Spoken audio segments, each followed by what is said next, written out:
دیکھتے دیکھتے ان کی نگاہ انتخاب پڑوس میں احسان شاہ کی بڑی بیٹی شبینہ پر جا کر رکی تو میں بھی کہاں کہاں کی ہاتھ چھانتی پھر رہی تھی۔ میرا گوہر مقصود تو یہاں ہے۔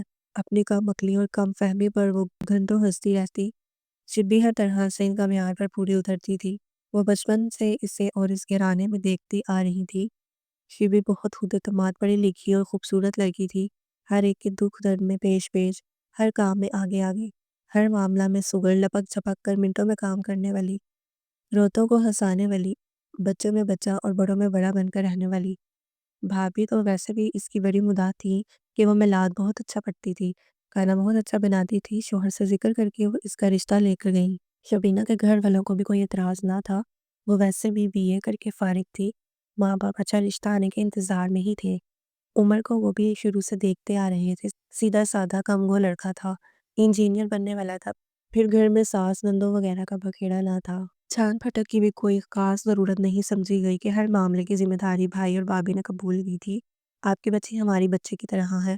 ہمیں ویسے بھی لڑکیوں کی بڑی آرزو ہے۔ ہمارا گھر اس نعمت کے بغیر ویران ہے۔ ہماری خالی جھولی کو بڑھ تھی، عثمان صاحب نے بہت عاجزی سے کہا۔ تو بات وہی طے ہو گئی کہ عمر کی جاب مل جانے کے بعد شادی ہوگی۔ اسے پتہ چلا تو وہ پہلے بار شاید تیز آواز میں بولا، آپ نے میری زندگی کا یہ فیصلہ بھی خود بھی کر لیا، مجھے بتائے بغیر۔ وہ ہاتھ پیچھے باندھے اضطرابی کیفیت میں ٹہل رہا تھا۔ بے چینی اس کی ہر حرکت سے عیاں ہو رہی تھی۔ اب آپ لوگ مجھ سے پوچھے بغیر ہر معاملہ طے کر کے رائے مانگ رہی ہیں۔ بتائیے اب میں کیا کہوں؟ بیٹا میری جان، یہ کام تو ہونا ہی تھا نا۔ شبینہ ہر لحاظ سے ایک بہترین لڑکی ہے، تمہارے معیار پر یقیناً پورا اترے گی۔ ہمارا اعتبار کرو زانو۔ بھابھی نے گرم جوشی سے اس کی سرد ہتھیلی کو دبایا تو جواباً اس نے اپنی وہی سرد دل کو چیر دینے والی نظر ان پر ڈالی۔ وہ گویا پگھل کر رہ گئی۔ شریف گھرانوں میں ایسا ہی ہوتا ہے بیٹا۔ پھر احسان صاحب کو تو تم بھی اچھی طرح جانتے ہو، پڑھے لکھے سمجھدار لوگ ہیں۔ تمہاری بھابھی شبینہ کو بچپن سے دیکھتی آ رہی ہے۔ بہت ساری لڑکیوں کو ریجیکٹ کرنے کے بعد انہوں نے اس کا انتخاب کیا ہے۔ تم بہت خوش رہو گے۔ بھائی نے بھی حوصلہ بڑھایا۔ خوش یہ لفظ میرے نصیب میں کہاں۔ وہ جوتے کی نوک سے گملے کو ٹھوکر مارتا ہوا آگے بڑھ گیا۔ دیکھا آپ نے کیسا جلا دینے والا رویہ ہے اس کا۔ انہوں نے شاکی نظروں سے میاں کو دیکھا۔ سب ٹھیک ہو جائے گا انشاءاللہ۔ انہوں نے بیوی کے کاندھے تک دبائے۔ شبینہ کی سمجھ میں اب تک اس کا رویہ نہیں آ سکا تھا کہ آخر وہ کیا چاہتا ہے۔ وہ بنیادی طور پر ہنسنے بولنے والی لڑکی تھی، سب کو خوش دیکھنا پسند کرتی تھی، مگر اس کے چہرے پر ہر وقت اتنی سختی رہتی تھی کہ اس کی آگے پیش قدمی کی ہمت ہی نہ ہوتی تھی۔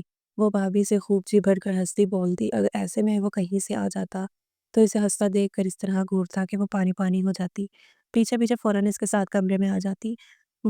میں آواز اس کے حلق میں ہی پھنس جاتی۔ میں نے کوئی وضاحت مانگی ہے کیا؟ وہ خشمگین نگاہوں سے اسے گھورتا۔ تو مانگے نا، میں تو چاہتی ہوں کہ آپ بولا کریں۔ وہ سر جھکا کر دھیرے سے بولی تو اس نے یک لمحہ کو اسے چونک کر دیکھا۔ بولنا بھی جانتی ہو؟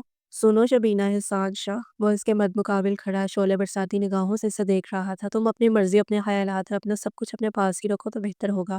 میں اپنے معاملات میں کسی کی بھی مداخلت برداشت نہیں کر سکتا۔ نہ تم میرے جیسی ہو سکتی ہو اور نہ میں تمہارے جیسا۔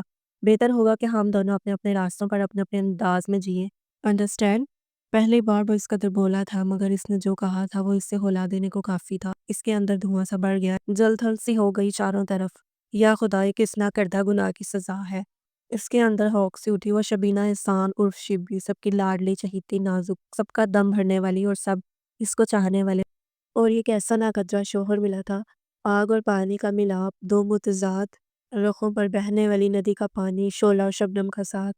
سوچ سوچ کر اس کے دماغ کی نسیں پھٹنے لگیں۔ کیا ہوگا میرے مولا؟ وہ دکھتے دل و دماغ کے ساتھ بھابھی کے پاس آ گئی۔ اپنا ہر دکھ سکھ وہ ان کے ساتھ شیئر کر لیا کرتی تھی۔ سبزی بناتے بناتے انہوں نے ایک نظر اس کے پریشان کن سراپے پر ڈالی۔ کون کہے گا کہ یہ 20-22 دن کی دلہن ہے؟ شاید میں نے زیادتی کی ہے اس کے ساتھ۔ ان کا اپنا دل دکھنے لگا۔ عمر کا مزاج وہ بھی اچھی طرح جانتی تھی۔ شبی جان، ادھر آؤ۔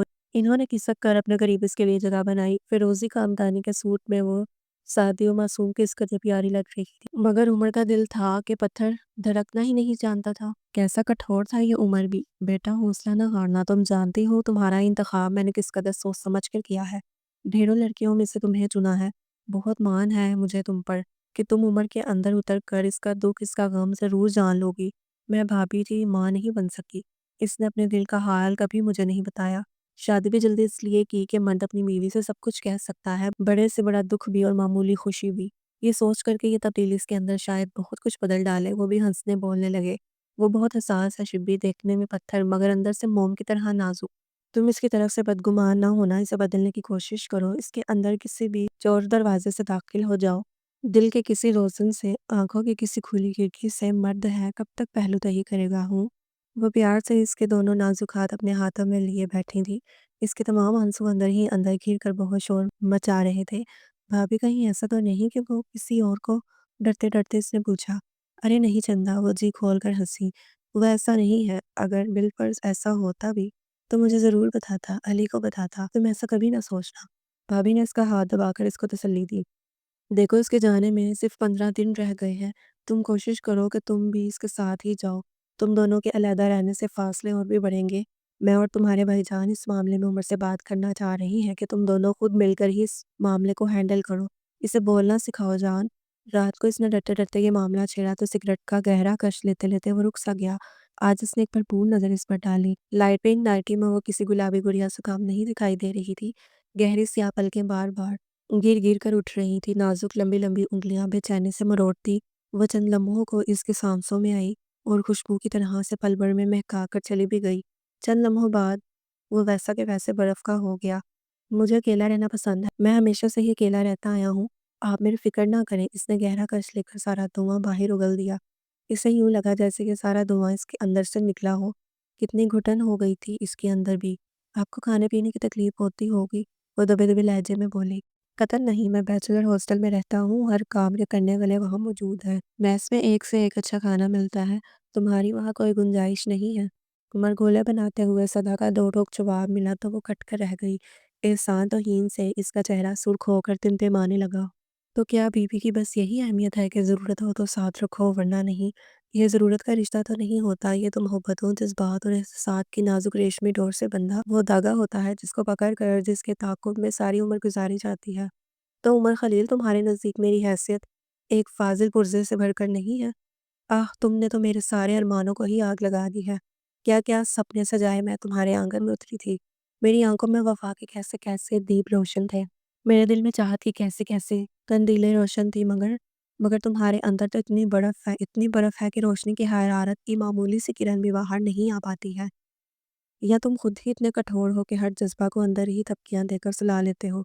میرا وجود تمہارے لیے بے معنی ہے، میری ہنسی، میرا حسن، میری کوئی شے ایسی نہیں جو تمہارے اندر کی برف کو پگھلا سکے، تمہاری گتھیوں کو سلجھا سکے، تمہارے اندر کے انسان کو باہر لا سکے۔ مجھے تو ناز تھا بہت اپنی صلاحیتوں پر، مگر تم تو نہ جانے کس مٹی کے بنے ہو، اور اپنے ساتھ ساتھ شاید مجھے بھی مٹی کر دو گے۔ سوچتے سوچتے اس کی آنکھیں نم ہو گئی، اپنی ہتھیلیاں اس نے آنکھوں سے رگڑیں۔ سامنے صوفے پر وہ پیر سمیٹے ٹیک لگائے کوئی کتاب پڑھنے میں غرق تھا۔ اس نے آج پہلی مرتبہ اسے بغور دیکھا، لمبا چوڑا مضبوط شانوں والا عمر خلیل، جس کی رنگت شہابی اور آنکھیں تو ایسے لگتا تھا کہ سارے زمانے کا سوز اور دکھ ملا کر ان میں سمیٹ دیا گیا ہو۔ اس کے پورے سراپے میں سب سے اہم اس کی آنکھیں ہی تھیں، ہاتھ پیر بے حد سرخ و سفید اور روئی کے گالوں کی طرح نرم نسوانی انداز لیے۔ کبھی کبھی اس کا بے حد دل چاہتا کہ وہ اس کے ہاتھوں کو پیروں کو چھو کر دیکھے کہ کیسے ہے۔ مردوں کے ہاتھ پیر بہت کم اس نے اتنے خوبصورت دیکھے تھے۔ ایک رات اس نے کوشش بھی کی، جب وہ گہری نیند سو گیا، اس نے پائنتی جا کر اپنا ہاتھ اس کے پیروں سے مس کیا، وہ فوراً ہی بیدار ہو گیا۔ اسے اس طرح یہاں بیٹھا دیکھ کر وہ حیران تو ہوا، مگر پھر فوراً ہی نارمل ہو گیا۔ شبینہ احسان، بیوی بن کر آئی ہو تو بیوی بن کر ہی رہو، محبوبہ بننے کی کوشش نہ کرو۔ اس قدر گہری بات اس نے اتنے سٹ لہجے میں کہی تھی کہ وہ جہاں تھی وہیں بیٹھی رہ گئی۔ ہجالت و شرم سے وہ پانی پانی ہونے لگی۔ کاش عمر خلیلہ بیوی ہونے کے ناطے ہی مجھے تھوڑا سا استحقاق بخش دے، وہ کہہ نہ سکی، سوچ کر رہ گئی۔ طالب علم کے زمانے میں پڑھا ہوا شعر اس کے حافظے میں گونجنے لگا۔ سحر انصاری نے کہیں کہا تھا، آدمی کے آدمی سے اجنبی رہنے کا غم ذات کے تمام غموں سے ہے شدید۔ ہاں، میں اب جان پائی ہوں کہ ایک کمرے میں جب میاں بیوی ہوتے ہوئے بھی نہ ہوں، ان کے درمیان ہزاروں فاصلے ہوں، تو دکھ کس طرح روح کو گن لگاتا ہے، چاٹتا ہے۔ واقعی انسان جب بے گناہ ہوتے ہوئے بھی مصلوب کیا جائے تو اندر کیسی آندھیاں اٹھتی ہیں، درد کے بگولے کیسا شور مچاتے ہیں۔ میں بھی عمر خلیل ان درد کی آندھیوں اور وحشتوں کے بگولے کے ساتھ مل کر ریزہ ریزہ بکھر رہی ہوں۔ تمہاری بے اتنائی مجھے بن موت مارے ڈال رہی ہے۔ ہاں ہاں، تم عمر خلیل، تم مجھے بے گناہ کو پل پل مسلوب کر رہے ہو تم۔ بھائی بھابھی نے بہت چاہا کہ وہ اسے ساتھ لے کر جائے، مگر اس نے ہر طرح سے خود کو بچا لیا۔ میں ہاسٹل میں رہتا ہوں بھائی، آپ کو پتہ ہے وہاں بھلا کس طرح؟ تو کیا ہوا؟ مجھے علم ہے کہ تم ڈیکوریشن کروا سکتے ہو، جہاں چاہو مکان ہائر کروا لو، لائف بناؤ بیٹا، کب تک یہ ہاسٹل کی زندگی گزارو گے؟ اب تم شادی شدہ ہو، تمہارا خیال رکھنے والی آ گئی ہے۔ کس لیے کی ہے ہم نے تمہاری شادی؟ اس لیے کہ تم وہاں اور یہ یہاں تنہا خوار ہو؟ نہیں، بس تم جا کر مکان کا بندوبست کرو، مجھے اطلاع دے دینا، میں خود شبی کو لے آؤں گا۔ بھائی کی دو ٹوک بات کے آگے وہ مجبور سا ہو گیا۔ جی میں کوشش کروں گا، وہ مرے مرے سرد لہجہ میں بولا۔ کوشش نہیں کرنا ہے یہ کام، ورنہ میں خود آ کر زبردستی کروا لوں گا، انہوں نے دھمکیاں میں اس لہجہ میں تنبیہ کی۔ جاتے جاتے اس نے اچٹتی سی نظر اس پر ڈالی، وہ مسلسل ہونٹ کاٹ رہی تھی۔ فی امان اللہ، اس نے خود ہی اپنا نازک ہاتھ آگے بڑھایا، جسے اس نے نظر انداز کر دیا۔ اللہ حافظ، اس کے سرد مہری کو سب نے ہی بری طرح محسوس کیا۔ اس کے جانے کے بعد وہ واقعی پھوٹ پھوٹ کر رو دی، اس کی ہچکیاں بن گئی۔ آج بھی وہ اسے کس طرح نظر انداز کر کے گیا تھا سب کے سامنے۔ وہ تو مسلسل اس کا بھرم رکھ رہی تھی، مگر آج وہ خود ہی اس بھرم کو ہی چکنا چور کر گیا تھا۔ اپنی نظروں میں وہ خود ہی بے وقت ہو کر رہ گئی تھی۔ بھابھی کتنی ہی دیر اسے تسلیاں دیتی رہی، آج تو وہ بھی اس سے بری لگ رہی تھی۔ انہیں سب پتہ تھا، پھر بھی بھابھی آپ نے بہت بڑی آزمائش میں ڈال دیا ہے مجھے، میں اس کی اہل نہیں۔ روتے روتے اس نے سر اٹھایا۔ وہ شخص گوشت پوشت کا بنا ہوا نہیں ہے، وہ یا تو برف کا ہے یا پتھر۔ پتہ نہیں کس محرومی نے انہیں ایسا بنا دیا ہے، کس کی گجدائی اور بے وفائی نے انہیں کٹھور کر دیا ہے۔ میں کیا کروں بھابھی، کیا کروں؟ ان کی گود میں سر رکھ کے وہ بڑھی طرح رو رہی تھی۔ صبر برداشت میری جان، آہستہ آہستہ اترو اس کے اندر، کھوجو اسے، تلاش کرو اس کے اندر کون سی محرومی چھپی ہے، وہ کیوں ایسا ہو گیا ہے۔ انہوں نے اس کے بالوں کو سہلایا۔ اس تلاش میں بھابھی میں اپنا آپ نہ کھو دوں کہیں، وہ تو مجھے بیوی کے حقوق دینے پر بھی تیار نہیں۔ یہاں آپ سب کے ساتھ رہ کر تو میں اپنا دل بھی ہلکا کر لیتی ہوں، وہاں وہاں میں کیا کروں گی؟ میں خود بھی پتھر نہ بن جاؤں وہاں؟ نہیں جان، ایسا نہیں ہوگا، ہمت نہ ہارو، وہ بہت پیارا انسان ہے، اسے توجہ کی محبت کی ضرورت ہے۔ مجھے یقین ہے تمہاری محبت سے، توجہ سے وہ سنور جائے گا، نکھر جائے گا۔ ایک دن، بس ایک دن جب بھی تمہارے ہاتھ میں اس الجھی ڈور کا سرا آ گیا تو سمجھ لو کہ تمہاری مشکل آسان ہو جائے گی۔ اس سے تو اچھا تھا بھابھی کہ آپ ان کی شادی کے بجائے نفسیاتی علاج کروا لیتی۔ انہیں بیوی کی نہیں، ماہر نفسیات کی ضرورت تھی، اور ہے، نہ چاہتے ہوئے بھی آج یہ بات اس کی زبان پر آ گئی۔ بیوی بھی تو ماہر نفسیات ہی ہوتی ہے نا، اپنے شوہر کے تمام اندرونی و بیرونی جذبات و احساسات کی خبر سا، نگہبان شوہر کی آنکھ کا اشارہ سمجھنے والی، بن کہے سب کچھ جاننے والی۔ مگر وہ مجھے بیوی سمجھے جب نہ بھابھی، اس نے اپنی ناک ٹشو پیپر سے رگڑی۔ وہ اور میں تو بالکل اجنبی ہیں ایک دوسرے کے لیے، ایک کمرے میں ہوتے ہیں تو بس ہمارے سانسوں کی آواز سی گونجتی ہے۔ میں تو ہنسنے کو بھی ترس گئی ہوں بھابھی، نہ انہیں میری ہنسی پسند ہے اور نہ ہی بولنا، لگتا ہے انہیں عورت کے وجود سے ہی چڑ ہے۔ وہ بھی آج اپنا دل کھول کر ان کے سامنے رکھے دے رہی تھی۔ بہت دل جلا تھا اس کا آج کی رات بھی اس پر بہت بھاری گزری تھی۔ اسے احساس ہو رہا تھا کہ اس ایک مہینہ میں وہ کتنی اس کی عادی ہو گئی تھی، سب کچھ ہوتے ہوئے بھی کتنا خالی خالی لگ رہا تھا کمرہ۔ کتنی ہی دیر وہ بیڈ پر کروٹیں بدلتی رہی، ہاتھوں کو اس جگہ پھیرتی رہی جہاں وہ سوتا تھا، اسی خوشبو اسے ستاتی رہی۔ کاش عمر تم ایسے نہ ہوتے تو دیکھتے کہ میرے اندر بیل کی طرح سے لپٹ جانے والی محبت تمہیں کیا سے کیا بنا دیتی۔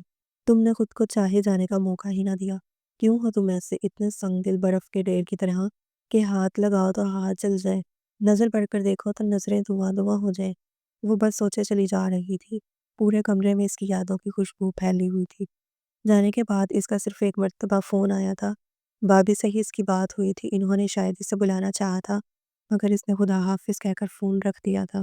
وہ کب سے لاشعوری طور پر اس کے فون کی خط کی منتظر تھی، روز ہی وہ کتنا انتظار کر رہی تھی، اور آج فون آیا بھی تو اس کی بات نہ ہو سکی۔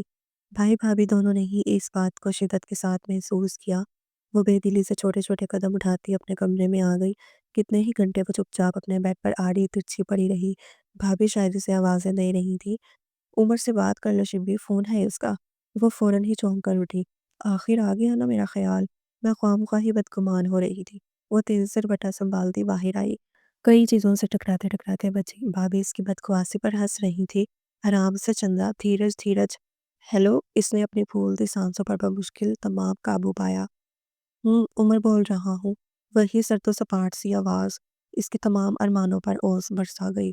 جی میں شبینہ ہوں۔ اس کی سمجھ میں ہی نہیں آ رہا تھا کہ کیا بولے۔ جب میں صبح اپنی خیریت کی اطلاع دے چکا تو پھر مجھے اس وقت اتنی سردی میں ڈسٹرب کرنے کی کیا ضرورت تھی؟ ضروری تھا فرداً فرداً ہر ایک کو اپنی خیریت سے آگاہ کرنا؟ کوئی میں پہلی مرتبہ یہاں نہیں آیا ہوں۔ وہ دبے دبے لہجے میں چنگا رہا تھا، دور کھڑی بھابھی سے مسلسل حوصلہ دے رہی تھی۔ جی دراصل آپ بہت یاد آ رہے تھے۔ I am really missing you. وہ ٹھہر ٹھہر کر بولی تو بھابھی نے اسے وی کا نشان بنا کر دکھایا۔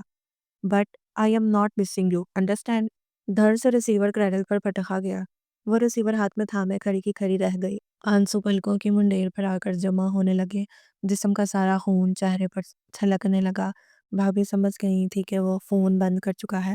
قریب آ کر اس کے ہاتھ سے ریسیور لے کر انہوں نے رکھا۔ تمہارے بھائی نے فون ملا کر دیا تھا، ناراض ہو رہا ہوگا نا؟ بھابھی نے نرمی سے اس کے آنسو پوروں سے سمیٹے۔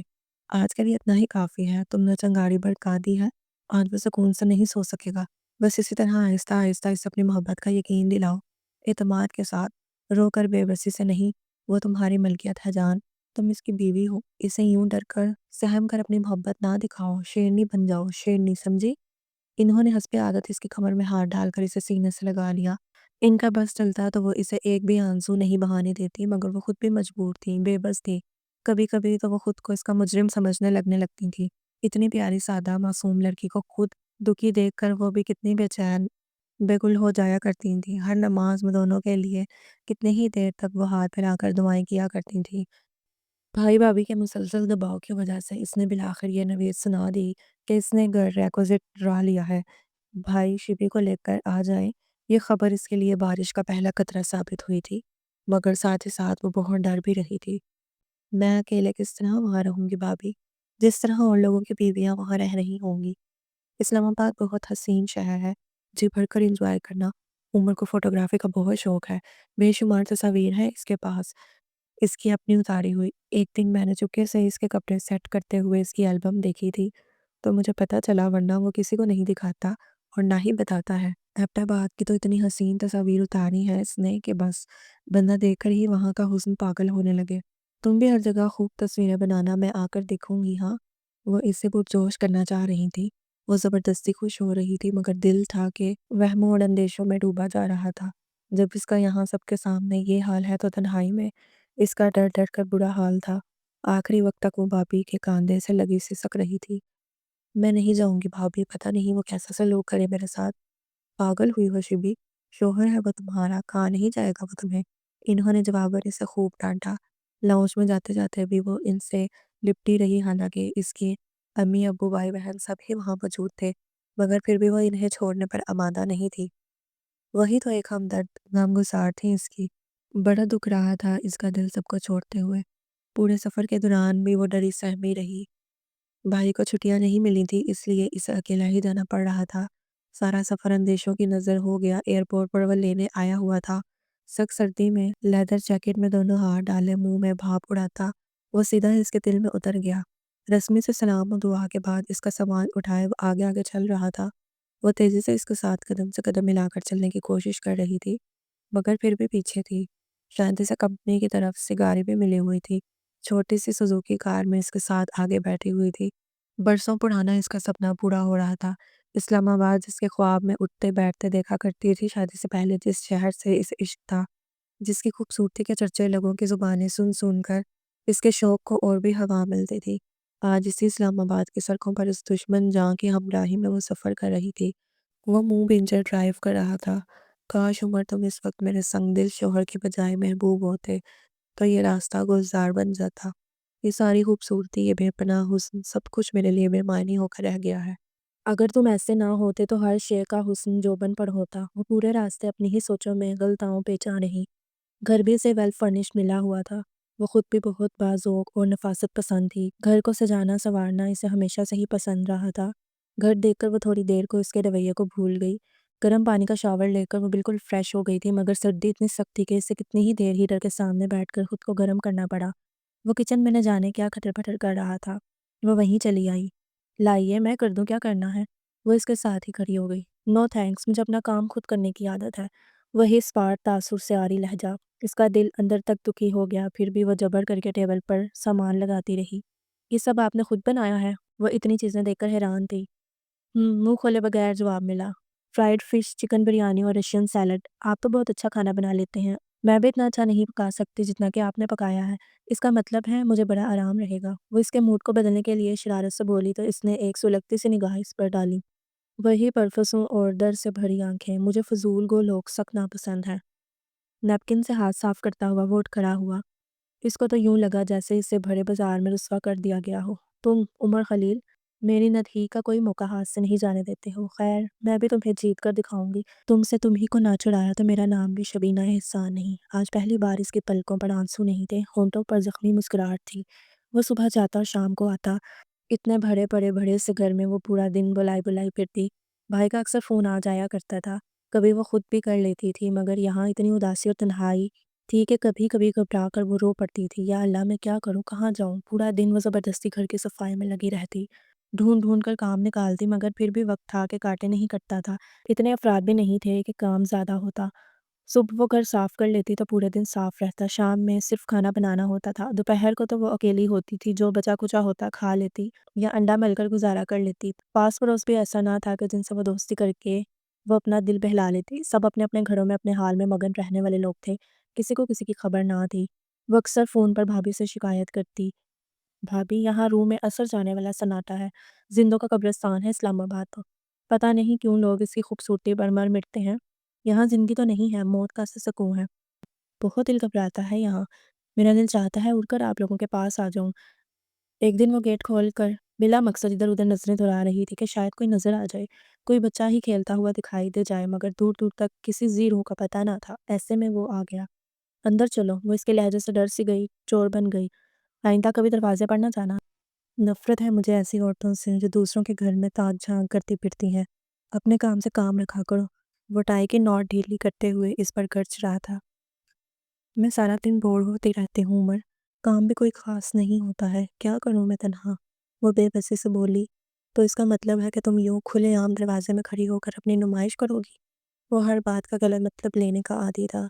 یہ اسلام آباد ہے مس شبینہ احسان، تمہارا کراچی نہیں جو تم یوں سرے عام بازاروں اور گلی کوچوں میں پھرتی رہو گی۔ اس شہر کے کچھ مینرز اور ایٹیکیٹس ہیں، یہاں رہنے کے لیے تمہیں وہ سب سیکھنے ہوں گے۔ رہنا چاہتی ہو تو رہو، ورنہ میں تمہیں بھجوا بھی سکتا ہوں۔ اس کے انداز میں جو تھا وہ سمجھ سکتی تھی۔ اس قید تنہائی سے تو بہتر تھا کہ وہ وہیں رہتی، کم از کم وہاں لوگ تو تھے، بولنے چلنے پھرنے والے، باتیں کرنے والے، جن سے وہ اپنے دکھ سکھ شیئر کر سکتی تھی۔ یہاں کیا وہ دیواروں سے باتیں کرے؟ یہاں آ کر تو وہ ترس گئی تھی لوگوں کی شکلیں بھی دیکھنے کو۔ کیسا شہر تھا یہ؟ اسی لیے عمر، اسی لیے تم بھی انہی دیواروں اور پتھروں جیسے ہو گئے ہو، بے حس برف کے بنے۔ تم نے اپنے ارد گرد جو خول چڑھا رکھا ہے، جو دیواریں کھڑی کر رکھی ہیں، وہ اتنی مضبوط ہے کہ میں لہو لہان ہو رہی ہوں تم تک پہنچنے کے لیے۔ تم نے کوئی تو روزن کوئی راستہ تو رکھا ہوتا خود تک پہنچنے کے لیے۔ میں تو تمہیں کھوجنے کی کوشش میں خود ہی گم ہوتی چلی جا رہی ہوں۔ میری اپنی شخصیت تو نہ جانے کہاں چلی گئی ہے۔ تمہاری برف جیسی بے حسی نے میری آوازوں، میرے کہوں کو اپنے اندر دفن کر لیا ہے۔ میرا دم گھٹ رہا ہے عمر، مجھے سمیٹ لو، مجھے اپنی باہوں میں سمیٹ لو عمر، مجھے بکھرنے سے ٹوٹنے سے بچا لو عمر پلیز۔ آنسوں کو روکنے کی کوشش میں اس کے لبوں پر زخمی مسکراہٹ پھیلتی جا رہی تھی۔ آہستہ آہستہ اس نے خود کو یہاں ایڈجسٹ کرنے کی کوشش شروع کر دی، خود آگے بڑھ کر اس سے بات کرنے کی کوشش کرتی۔ جواباً وہ بے رخی برتتا، مگر وہ ہمت نہیں ہارتی۔ سنیں عمر، آج میں نے اخبار میں پڑھا ہے کہ یہاں روز گارڈن میں گل وادی کی نمائش لگی ہوئی ہے۔ میں نے بہت سنا ہے اس نمائش کے بارے میں، پلیز مجھے دکھانے لے چلیں، مجھے بھیڑ بھاڑ سے وحشت ہوتی ہے۔ وہی دو ٹکا جواب ملا، اچھا آپ مجھے مڑی دکھانے کب لے جا رہی ہیں؟ مجھے بہت شوق ہے مڑی دیکھنے کا۔ خوشی سے اس کی آنکھیں چمک رہی تھی۔ کیا رکھا ہے مڑی میں؟ صرف سنو فالنگ میں دیکھنے کا ہے۔ وہی سرسری سا انداز، وہ بت سے گئی۔ ہم لوگ ہنی مون پر بھی کہیں نہیں گئے، کیا فائدہ اتنے خوبصورت شہر میں رہنے کا، بندہ گھر کا ہی ہو کر رہ جائے۔ وہ اداس سی ہو رہی تھی۔ اچھا مجھے اپنا آباد ہی دکھا لائیں، سنا ہے بہت حسین شہر ہے۔ وہ ہار ماننے پر آمادہ نہیں تھی۔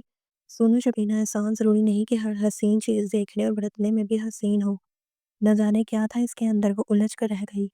آپ ایسے کیوں ہیں عمر، اتنے سرد مزاج، اتنے سنگ دل سے؟ آج بالآخر وہ بول ہی پڑی۔ جواباً اس نے جس انداز میں اس کو دیکھا تو اس کی وہ نظر دل سے جگر تک اسے چیرتی چلی گئی۔ اتنا بڑھنے کا حق تمہیں کس نے دیا ہے؟ بولو، جواب دو۔ اس کی آنکھیں آشام ہو رہی تھی۔ میں نے تم سے کہا تھا نا کہ میرے معاملات میں کبھی دخل اندازی نہ کرنا، مگر شاید تم اپنی اوقات سے بہت آگے بڑھ رہی ہو۔ مراعات؟ کیسی مراعات عمر؟ آپ نے تو مجھے بیوی کو جا کبھی عورت بھی نہیں سمجھا ہے شاید، یہ بھی نہ جانا کہ میں انسان ہوں، میرے اندر بھی ایک دل دھڑکتا ہے، اس دل میں ہزاروں خواہشیں آباد ہیں۔ آپ نے تو مجھے اس گھر کی ایک فالتو دیوار سمجھ لیا ہے شاید، جو سدا ایک کونے میں کھڑی اپنی بے قدری کا رونا روتی دکھائی دیتی ہے۔ آپ کے پاس تو دل ہی نہیں ہے شاید کہ آپ دوسروں کے احساسات سمجھ سکیں۔ اتنا چاہنے والی آپ کی بھابھی، جان سے رکھنے والے بھائی اور میں آپ کی بیوی، آپ کی محبتوں کو ایک نظر عنایت کو ترستی ہوئی، کیا چیز ہے آخر آپ؟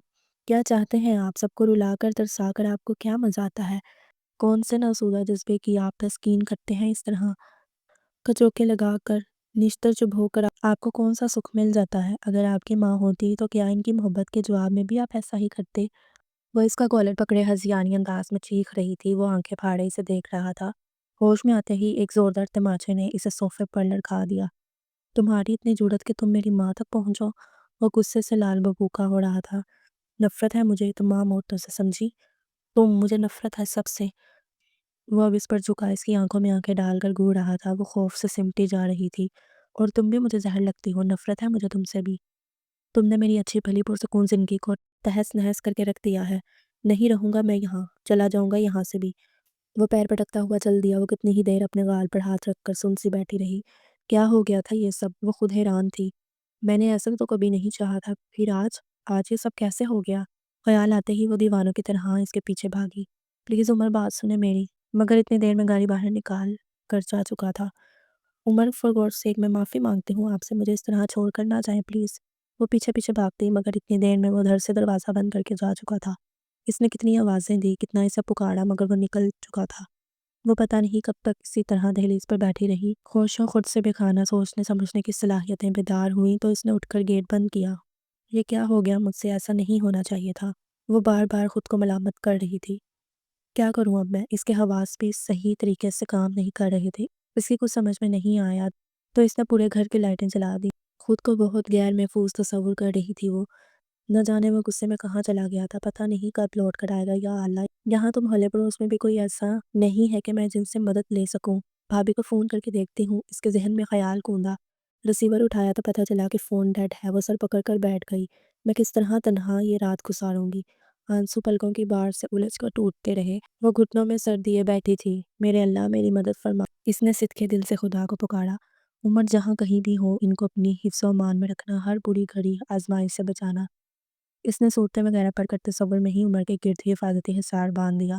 نیند اس کی آنکھوں سے کوسوں دور تھی، سخت سردی میں ہر طرف خوف کا عالم طاری تھا۔ یہ ویسے بھی اسلام آباد تھا جہاں لوگ سر مغرب ہی جیسے سو جایا کرتے تھے اور بہت صبح اٹھتے تھے۔ یہ اس کا اپنا مشاہدہ تھا کیونکہ مغرب ہوتے ہی وہاں چہل پہل بند ہو جاتی تھی۔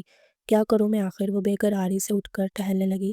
اسے تو عمر کے کسی دوست وغیرہ کا بھی نہیں تھا کہ کسی سے رابطہ کرنے کی کوشش کرتی۔ فون تو وہ کہیں سے بھی کر سکتی تھی، ایسی حالت میں تو سب کچھ جائز تھا اس کے نزدیک، مگر کوئی فون ڈائری، کوئی اتا پتہ نہ تھا اس کے پاس۔ اس نے جھنجھلا کر عمر کے الماری کو تہس نہس کر دیا کہ کچھ تو کہیں سے نکلے۔ کتنا وہ روز کہتی تھی کہ اپنی کمپنی کا نمبر تو اسے دے دیں، کبھی ضرورت پڑ جائے تو، اور آج وہ وقت آن پہنچا تھا۔ اس کی الماری میں سے بھی کچھ نہیں نکلا تھا۔ وہ تھک کر ہٹنے ہی والی تھی کہ اس کی نظر اندر ایک مقفل دراز پر پڑی۔ اس کو کھول کر دیکھنا چاہیے، مگر کیسے؟ اس نے تمام چابیاں اس میں لگا کر دیکھ لیں، شاید اس کی کوئی علیحدہ سے چابی ہو جو عمر نے چھپا کر کہیں رکھی ہو۔ اس کے کپڑوں کی تمام جیبیں اس نے کھنگال ڈالی، حتیٰ کہ جوتے موزے تک اس نے دیکھ لیے۔ اچانک ہی اس کے سگریٹ کا پیکٹ اس کے ہاتھ میں آ گیا۔ اس نے پیکٹ کو کان کے قریب لا کر بجایا۔ اس میں کوئی دھانی چیز بچ رہی تھی۔ اس کے اندر تک خوشی کی لہر دوڑ گئی۔ اندر سے واقعی چابی نکلی تھی۔ وہ اسی دراز کی چابی تھی۔ اس نے کپ کپاتے ہاتھوں سے دراز کو کھولا۔ اندر ہی اس کے کاغذات کی فائلیں تھیں اور نہ جانے کیا کیا۔ اس نے بڑی احتیاط سے سیاہ جلد کی ڈائری نکالی۔ اس میں یقیناً میرے کام کی چیز ہوگی۔ اندر کہیں بھی کسی کا نام اور پتہ نہیں تھا۔ وہ مایوس سی ہونے لگی۔ کچھ صفحات کو پنیں لگا کر ایک ساتھ جوڑا گیا۔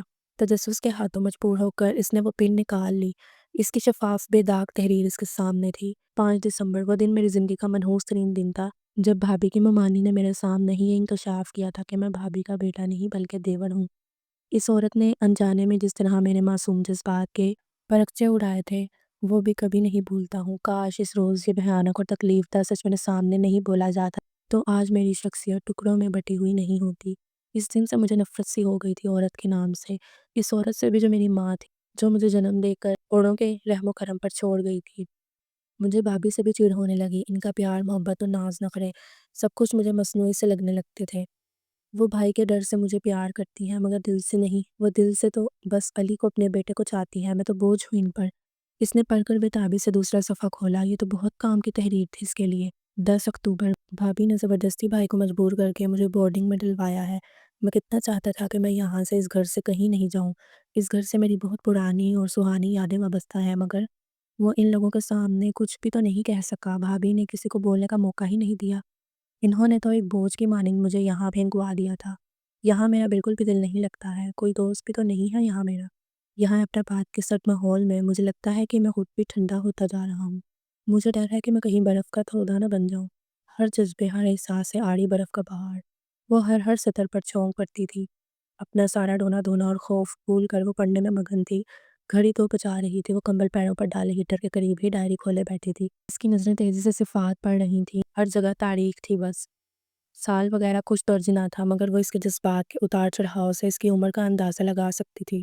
7 نومبر میں نے خود کو آہستہ آہستہ یہاں کے ماحول کا عادی بنا لیا ہے۔ مجبوری ہے، کیونکہ مجھے پتا ہے کہ مجھے اب یہیں رہنا ہے۔ میں زبردستی گھر جاتا ہوں، وہاں وہی بھابھی کا مصنوعی پیار۔ کبھی کبھی تو جی اوپ جاتا ہے میرا وہاں۔ نہ جانے کیوں مجھے ان کی ہر بات، چاہت، پیار سب کچھ اوپری اور مصنوعی دکھائی دینے لگا ہے۔ آئی ہیٹ آل وومن، میں سب عورتوں سے نفرت کرتا ہوں۔ آگے جگہ جگہ انگریزی میں یہی فقرہ درج تھا۔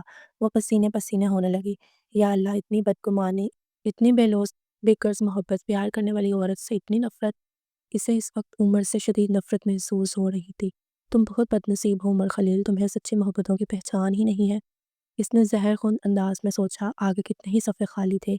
ایک صفحے پر رنگ برنگی کلر پینسل سے نقش و نگار بنے ہوئے تھے، جو کہ اس کے خوشگوار موڈ کی علامت تھے۔ صفحے پر ہلکا گلابی رنگ بھر کر اس پر سبز و سرخ مارکر سے شعر درج تھا۔ آج ہم نے تمام حسن بہار ایک برگ گلاب میں دیکھا۔ آج میری زندگی کا سب سے خوشگوار ترین اور حیران کن دن تھا۔ میں حسب معمول شام کو بلیو لیزون جھیل، جو کہ اپراباد کا آدھا حسن ہے، کی سیر کو نکلا ہوا تھا کہ اچانک ہی میری نظر ایک ایسی لڑکی پر پڑی جو شفق کے تمام رنگ اپنے اندر سمیٹے ہوئے تھی۔ میں اس کی تعریف میں کیا کہوں کہ وہ کیا ہے؟ ہو سکتا ہے کہ وہ کچھ بھی نہ ہو، مگر میری نظروں میں دنیا کی مکمل لڑکی ہے۔ ایک ایسی لڑکی جس نے مجھ جیسے برف کے تودے میں ہلکی سی چنگاری بھڑکا دی ہے نا حیرت کی بات؟ سنو میرے دل، مگر کسی کو پتہ نہ چلے کہ مجھے اس سے پہلے ہی نظر میں محبت ہو گئی ہے۔ لفظ محبت، جس سے میں پہلی بار آشنا ہوا ہوں، شاید اسی کا نام محبت ہے شیفتہ۔ ایک آگ سی ہے سینے کے اندر لگی ہوئی، میں اس آگ میں دن رات جل رہا ہوں۔ تو تم بھی محبت آشنا نکلے۔ میں تو تمہیں محبت پروف ہی سمجھتی رہی ہوں۔ ایک گہری سانس اس کے سینے سے خارج ہوئی۔ تم تو خاص سے نرم و لطیف احساسات کے مالک ہو عمر، پھر ہم سے یہ بے رخی کیوں؟ اس کی ذات کا نیا پہلو اس کے سامنے آیا تھا۔ وہ خاصی حیران تھی یہ پڑھ کر۔ اگلے ہی صفحہ پر بغیر تاریخ کے لکھا تھا: میں آج خاص طور پر اس کو دیکھنے کے لیے بلیو لیزون آیا تھا۔ کہتے ہیں کہ دل کو دل سے راہ ہوتی ہے۔ وہ سامنے ہی بینچ پر بیٹھی تھی، نارنجی رنگ کے لباس میں ڈوبتے سورج کا عکس اسے مزید حسین بنا رہا تھا۔ وہ اس وقت سونے کی بنی ہوئی گڑیا لگ رہی تھی۔ اس کے بال، رنگت آنکھیں، ہر چیز سنہری ہو رہی تھی۔ میں دور سے اسے اس وقت تک دیکھتا رہا جب تک وہ میری نظروں کی تپش پا کر پگھل نہ گئی۔ اس نے مجھے اشارے سے اپنے قریب بلا لیا۔ وہ واقعی خوبصورت ہونے کے ساتھ ساتھ ذہین بھی نکلی۔ ہم بہت جلد ایک دوسرے سے بے تکلف ہو گئے۔ اس کا نام رباب ہے۔ اس نے واقعی میرے دل کے تاروں کو چھیڑ کر رکھ دیا ہے۔ ہم دونوں اب روزانہ ملنے لگے ہیں۔ وہ بہت بولتی ہے اور بہت خوب بولتی ہے۔ اس نے مجھے زندگی سے اور لوگوں سے پیار کرنا سکھا دیا ہے۔ وہ بہت چھوٹی سی ہو کر بھی بہت ذہین ہے، میرے اندازوں سے کہیں بڑھ کر۔ میں سوچتا ہوں اگر وہ مجھے نہ ملی ہوتی تو میں اب تک وہی برف کا تودہ بنا رہتا۔ ہر جذبے اور احساس سے آڑی اس سے مل کر، اس سے باتیں کر کے مجھے زندگی سے پیار سا ہونے لگا ہے۔ کاش وہ مجھے پہلے مل گئی ہوتی، مگر میں اسے کیسے بتاؤں میں اسے کتنا چاہنے لگا ہوں۔ میں ڈرتا ہوں یہ بات کہتے ہوئے ہم دونوں میں اس موضوع کے علاوہ ہر موضوع پر بات ہوتی ہے۔ میں مناسب موقع دیکھ کر اس سے ضرور یہ بات کروں گا۔ اور اب تو بھابھی بھی مجھے اچھی لگنے لگی ہیں۔ میں جلد انہیں یہ بات بتاؤں گا کہ وہ یہاں اگر رباب کو میرے لیے مانگ لیں۔ بس یہی لڑکی ہے جو مجھے زندہ رکھ سکتی ہے۔ 20 جون آج میں بہت خوشی اس سے ملنے گیا تھا۔ راستے میں جو پھول مجھے دکھائی دیتے گئے وہ سب اکٹھے کر کے میں نے اس کے لیے گلدستہ بنایا۔ اسے پھولوں سے عشق ہے۔ آج مجھے اپراباد کی خاک تک حسین دکھائی دے رہی تھی۔ میں نے اپنا سب سے اچھا سوٹ ڈرائی کلین کروا کر پہنا تھا، اپنی پسندیدہ خوشبو لگائی تھی۔ میرے اندر کے اس انسان کو رباب نے ہی تو دریافت کیا تھا نا۔ آج میں قدم کہیں رکھتا تھا اور پھرتے کہیں تھے۔ مجھے یقین تھا وہ بھی میرا انتظار کر رہی ہوگی۔ اب تو ہماری ملاقاتوں کو بھی 6 ماہ ہو گئے تھے۔ آج میں اس سے خالِ دل کہنا چاہ رہا تھا بلکہ کہنے جا رہا تھا، وہ مجھے دور سے اپنا اسکارف لاتی ہوئی نظر آ گئی۔ میرے قدموں میں اور بھی تیزی آ گئی۔ ان سے ملو، یہ میرے منگیتر ہیں۔ اس نے اپنے ساتھ کھڑے اسمارٹ لڑکے کی طرف اشارہ کیا۔ پھول ایک ایک کر کے میرے ہاتھ سے چھوٹ گئے۔ ڈوبتے سورج کی سرخی میں اس کے چہرے پر مجھے اپنے ارمانوں کا لہو صاف دکھائی دے رہا تھا۔ مجھے محسوس ہوا کہ میرے اندر کا تمام خون برف میں بدل گیا ہو۔ میں پھر سے برف کا بن گیا تھا، ہر جذبے، ہر حصے آڑی برف کا تھا۔ اس نے مجھے بہت آوازیں دی مگر میں نے لوٹ کر نہیں دیکھا۔ آئی ہیٹ آل وومن، آگے تمام صفات خالی تھے۔ اس نے بےتابی سے صفحے پلٹے مگر آگے کچھ نہ تھا۔ گھڑی نے 5 کے گھنٹے بجائے تو اسے احساس ہوا کہ وقت کتنا گزر گیا ہے۔ تو عمر خلیل، یہ ہے تمہاری کہانی، تمہارے ناآسودہ جذبات اور خواہشوں کی کہانی۔ تم نے اپنے اوپر جس سختی کا، محرومی کا خول چڑھا رکھا ہے وہ تمہارا خود ساختہ ہے۔ ایک عورت کی محرومی کا بدلہ تم ہم سب سے لے رہے ہو۔ وہ الجھی ہوئی گتھیوں کو سلجھانے میں لگی ہوئی تھی مگر ڈور کا کوئی سرا ہاتھ نہ آتا تھا۔ وہ محبتوں کا ڈسا ہوا تھا۔ جس طرح زہر کو زہر مارتا ہے، اسی طرح محبتوں کے ڈسے ہوئے کو محبتیں ہی زندہ کر سکتی ہیں۔ وہ اب خاصا قابل رحم ہو گیا تھا اس کی نظر میں۔ کاش تم مجھے آزما کر دیکھو عمر، میں تمہیں پور پور محبتوں میں نہلا دوں گی۔ میں تمہیں اتنی محبت دوں گی، اتنی کہ تم اپنے سارے غم، ساری محرومیاں بھلا دو گے۔ ایک بار موقع تو دو مجھے عمر۔ وہ خود کلامی کیسے انداز میں بول رہی تھی۔ ہیٹر کی تپش اب اس کے لیے ناقابل برداشت ثابت ہو رہی تھی۔ وہ اٹھ کر اپنے بیڈ پر آ گئی۔ نیند کا اب بھی کوسوں پتہ نہ تھا مگر وہ اب بے خوف ہو چکی تھی۔ آنکھیں موندے وہ بس سوچے جا رہی تھی۔ اذان کی آواز کانوں میں پڑی تو اس نے وضو کر کے جائے نماز سنبھالی۔ نماز پڑھ کر وہ سارے دروازے اچھی طرح بند کر کے لیٹ گئی۔ اسے معلوم تھا کہ وہ آئے گا بھی تو شام میں، ابھی اس کا آفس ٹائم تھا۔ ہو سکتا ہے ہاسٹل میں رہ گئی ہوں۔ وہ خود کو دلیلوں سے بہلا رہی تھی۔ رات بھر کی جاگی ہوئی تھی، گرم بستر میں لیٹے ہی بے سدھ ہو گئی۔ دوپہر کو 3 بجے آنکھ کھلی تو وہ ہڑبڑا کر اٹھی۔ گرم پانی سے نہا کر فریش ہو کر وہ چائے بنانے چل دی۔ 5 بجے اس کے آنے کا وقت تھا۔ اس کا دل گواہی دے رہا تھا کہ وہ ضرور آئے گا۔ باہر گیٹ پر گاڑی کے رکنے کی آواز نے اس کا خیال کی تصدیق کر دی۔ اس نے جا کر دروازہ کھولا۔ تھکا تھکا سا وہ اندر آ گیا۔ وہ آتے ہی اس سے لپٹ گئی۔ کچھ دیر کو تو وہ ششتت سا رہ گیا۔ کہاں چلے گئے تھے آپ مجھے یوں چھوڑ کر؟ معلوم ہے میں نے کس طرح یہ رات گزاری ہے آپ کے بغیر، مگر آپ کو کیا اندازہ میری محبتوں کا، چاہتوں کا عمر۔ I love you so much. I can't live without you۔ وہ اس کے شانے سے سر ٹکا کر اس طرح روئی کہ اسے سنبھلنے کا موقع تک نہ مل سکا۔ اس کے آنسوؤں سے اس کا شانہ تڑ ہو گیا تھا۔ وعدہ کریں آئندہ آپ مجھے چھوڑ کر کہیں نہیں جائیں گے، میں مر جاؤں گی آپ کے بغیر۔ وہ مضبوطی سے اس کا کالر پکڑے فریاد کر رہی تھی۔ وہ تھوڑا سا نرم پڑ گیا تھا۔ خود کو آہستگی سے اس نے الگ کیا۔ خاموش ہو جاؤ، اب بہت رو چکی۔ اس کے لیے اتنا ہی کافی تھا۔ وہ مسرور سے ٹیبل پر چائے نکالنے میں لگ گئی۔ وہ باتھ روم میں سے آتے ہی بیڈ پر اوندھا لیٹ گیا۔ چائے حاضر ہے سرکار، وہ اس کے کان کے قریب آ کر گنگنائی۔ اس نے اپنی سرخ آنکھوں سے اسے گھورا۔ پیجیے اور تھکن مٹائیے۔ اس کے کچھ کہنے سے قبل ہی اس نے کپ اس کے ہونٹوں سے لگا دیا۔ گرمی کو گرمی ہی مارا کرتی ہے۔ اس نے شوخی سے نظریں نچائیں۔ زیادہ فضول گوئی کی ضرورت نہیں ہے، اپنی حد میں رہو۔ وہ دوبارہ اپنی جون میں لوٹ آیا۔ کپ زور سے اس کے ہاتھوں سے چھیننے کے انداز میں لے لیا۔ میں آرام کروں گا، مجھے ڈسٹرب کرنے کی ضرورت نہیں ہے، کمرے کی روشنی گل کرتے ہوئے اس نے دو ٹوک انداز میں کہا۔ تو کریں آپ آرام، کس کافر نے آپ کو روکا ہے؟ اس نے اپنے بالوں سے ٹپکتے قطرے اس پر جھاڑے۔ وہ پوری طرح اس پر جھکی ہوئی تھی، خوشبوؤں میں بسی، جذبوں سے گندی۔ وہ بے بس ہوا جا رہا تھا۔ اپنی اوقات پہچانو شبینہ، وہ گڑایا۔ وہی تو پہچاننا چاہ رہی ہوں، اس نے دل لوٹ لینے والی مسکراہٹ میں کہا۔ اس کے بالوں سے پانی کے قطرے موتی بن کر ٹپک رہے تھے۔ وہ اس کے حواسوں پر چھائی چلی جا رہی تھی۔ فرار کا کوئی راستہ اس کے سامنے نہ تھا۔ وہ آگ بنی ہوئی تھی اور اس آگ میں اس کا برف وجود پگھلتا جا رہا تھا۔ آج کی صبح خاصی خوشگوار تھی۔ ہر چیز نکھری نکھری دھلی دھلائی دکھائی دے رہی تھی۔ وہ اس کے جانے کے بعد ٹیرس پر کھڑی باہر کا نظارہ کر رہی تھی۔ یہ اسلام آباد تو واقعی خاصا خوبصورت شہر ہے۔ اسے احساس ہو رہا تھا کہ باہر کی تمام تر خوبصورتیاں اندر کے موسموں کی محتاج ہوا کرتی ہیں۔ آج وہ اندر سے خوش تھی تو ہر شے کا حسن جوبن پر دکھائی دیتا تھا۔ نہ چڑا سکو گے دامن، نہ نظر بچا سکو گے، جو میں دل کی بات کہہ دوں تو کہیں نہ جا سکو گے۔ صفائی کرتے ہوئے وہ مسلسل گنگنا رہی تھی۔ فون بھی ٹھیک ہو چکا تھا۔ اس نے جلدی سے بھابھی کو کال ملائی۔ ان کی آواز سنتے ہی وہ چہکنے لگی۔ بھابھی، خزانے کی چابی ہاتھ لگ گئی ہے میرے۔ وہ کچھ بھی سمجھ نہیں پا رہی تھی۔ کون سی چابی؟ کیسی چابی کی بات کر رہی ہو شبی؟ انہیں اس کی دماغی حالت پر شک سا ہونے لگا۔ تم ٹھیک تو ہو نا جان؟ اتنے دن بعد فون کیا ہے؟ میں کل سے ٹرائی کر رہی ہوں۔ عمر کیسا ہے؟ کہاں ہے؟ وہ ایک سانس میں سارے سوال پوچھتی چلی گئی۔ عمر بالکل ٹھیک ہے اور میں بھی بہت مزے میں ہوں، بس دعا کریں بھابھی میں ان کو جیت سکوں۔ ہاں ہاں کیوں نہیں، انشاءاللہ۔ میں تو دن رات تم دونوں کے لیے دعائیں کر رہی ہوں۔ اڑے ہاں سنو، کوئی خوشخبری بھی ہے کہ نہیں؟ بھابھی ابھی تو یہی سب سے بڑی خوشخبری ہے کہ عمر میں تبدیلی آنی شروع ہو گئی ہے۔ بس آپ دعا کیا کریں۔ 3 منٹ بعد ہوتے ہی لائن کٹ چکی تھی۔ پھر اس نے خود ہی جان بوجھ کر فون نہیں ملایا۔ وہ اس خوشی کو، اس انوکھے جذبے کو جی بھر کے محسوس کرنا چاہتی تھی۔ اس کا دل چاہ رہا تھا کہ وہ تتلی بن کر رقص کرے، خوشبو بن کر سفر کرے، لہر بن کر ناچے۔ آج شدت سے اسے عمر کا انتظار تھا۔ اس کا اندازہ تھا کہ اسے شاید نارنجی رنگ پسند ہے، کیونکہ رباب کے تذکرہ میں اس نے جگہ جگہ اس رنگ کا ذکر کیا تھا کہ وہ اس رنگ کا لباس بہت پہنا کرتی تھی۔ اتفاق سے اس کے پاس نارنجی رنگ کی جارجٹ کی ساڑی تھی، جس پر بڑے بڑے کامدانی کے سورج بنے ہوئے تھے۔ وہ دل لگا کر تیار ہوئی، بس کمی تھی تو بیلے کی کلیوں کی، مگر یہاں وہ کہاں۔ اس نے لون میں لگے گلاب میں سے نارنجی رنگ کا ہی گلاب توڑ کر بالوں میں سجایا۔ آج کہاں بچ کر جا سکو گے عمر خلیل؟ وہ فاتحانہ انداز میں مسکرا رہی تھی۔ وہی لون میں ٹہل کر وہ اس کا انتظار کرنے لگی۔ ہارن پر اس نے تیزی سے آگے بڑھ کر گیٹ کھولا تھا۔ وہ اسے دیکھ کر ایک لمحہ کو ٹھٹک سا گیا۔ وہ تن کر کھڑی ہو گئی۔ وہ اندر آیا تو وہ تیزی سے اس کے پیچھے آ گئی۔ اس کے ہاتھ سے بریف کیس لے کر اس نے اس کا کوٹ اتارنا چاہا تو اس نے زور سے اس کے ہاتھوں کو جھٹکا دیا۔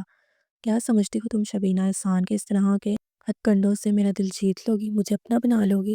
شاید میں کبھی کسی کمزور لمحہ کی گرفت میں آ کر تمہارا پل بھر کو ہو جاؤں، مگر تم ہمیشہ کے لیے مجھے نہیں اپنا سکتی۔ نفرت ہے مجھے عورت کے وجود سے، اس کے ناز و انداز سے۔